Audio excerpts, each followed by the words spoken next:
Magandang araw! My name is Teacher Arby and welcome to Number Sequencing. Sa araling ito, you will learn on how to predict which number comes next in a number sequence by looking for a pattern or clue. Ready ka na ba? Tara!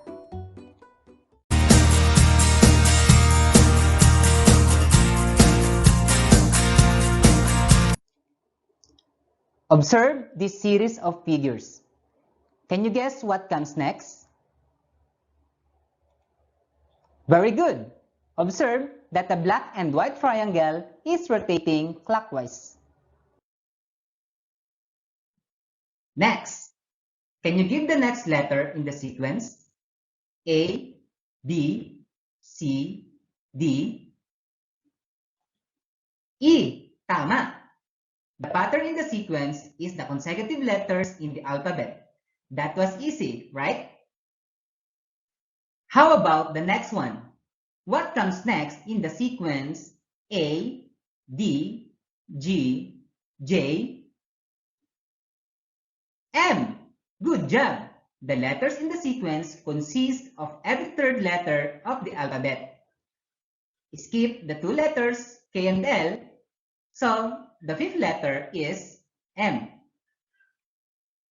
Now, let's see if you can do skip counting.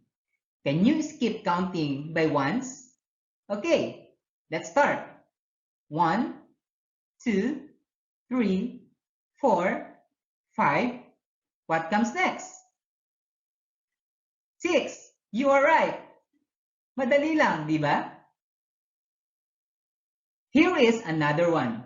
Let's skip counting by twos. 2, 4, 6, 8. What comes next? 10. Tama. Good job, guys. The activity we did earlier is called sequencing. Yes, tama ang narinig nyo. A sequence is an ordered list of items that follow a pattern or a certain rule. Each number in the sequence is called a term. In the sequence 2, 4, 6, 8, 10, 2 is the first term, 4 is the second term, 6 is the third term, 8 is the fourth term, and 10 is the fifth term. To predict what number comes next, we need to look some patterns or clues that will help us to continue a given sequence of numbers. The four basic operations, addition, subtraction, multiplication, and division, are commonly used in a sequence of numbers. So you need to watch for it. Understand? Alright, the first one we are going to look at is addition. What are the next three terms of the sequence 3, 6, 9, 12? If you look for patterns or clues, we see that each term in the sequence is greater by 3.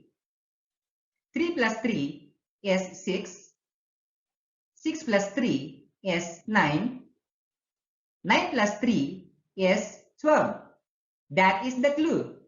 We should add 3 to 12 to give us the next number, which is 15. Good work. Then adding 3 to 15 will give us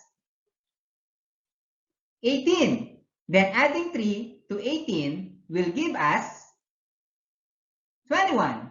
Good job. The next one we need to give attention is a number sequence which involves multiplication. Here we have 2, 4, 8, 16. We see that each term is multiplied by 2. 2 times 2 is 4. 4 times 2 is 8. 8 times 2 is 16.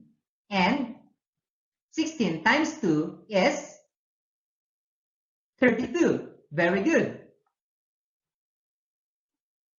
Next number sequence involves subtraction. 19, 15, 11, 7.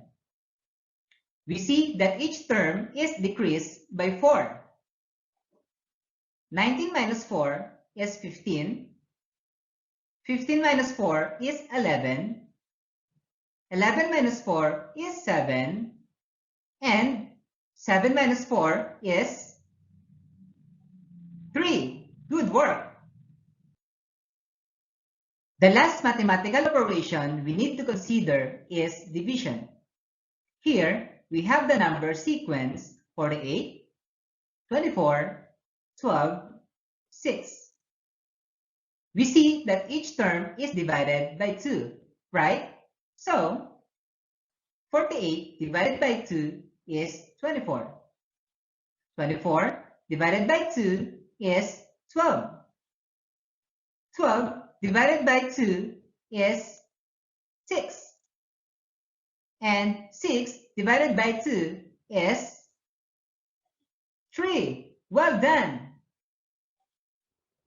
Here are some useful tips.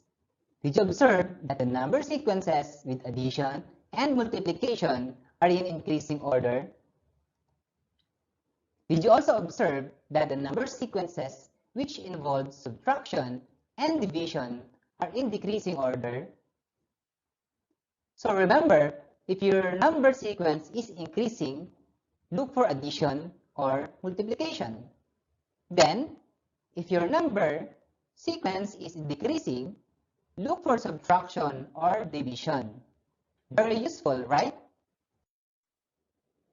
So, to sum it up, to solve for number sequences, you need to, number 1, look for a pattern between the given numbers. Number 2, decide whether to use addition, subtraction, multiplication, or division.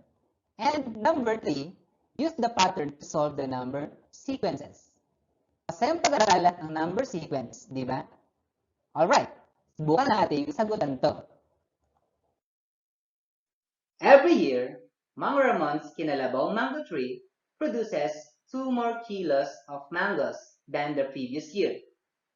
If 25 kilograms were harvested in the year 2017, how many kilos will it produce in 2022?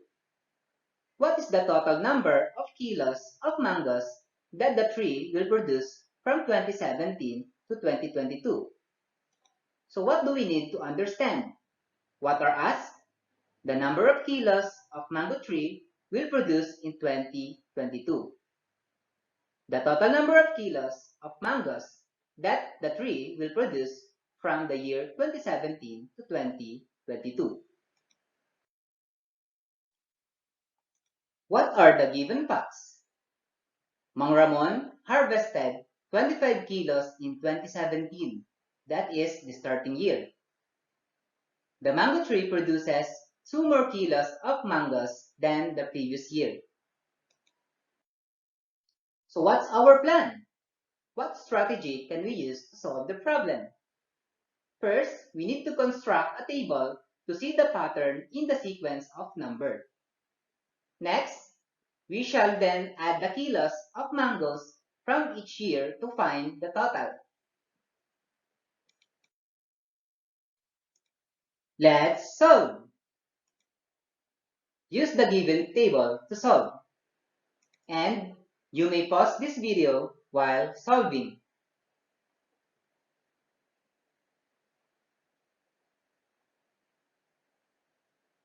Are you done?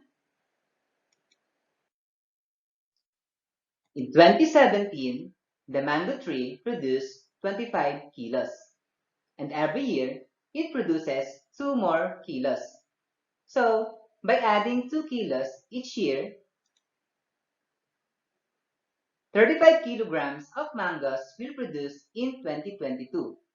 And 180 kilos of mangoes is the total that will produce from 2017 to 2022. Congratulations! You did well! You are awesome, guys! Alam nyo na ngayon kung paano makompleto ang number sequence using the patterns as clues. Thank you for watching and keep safe. Goodbye.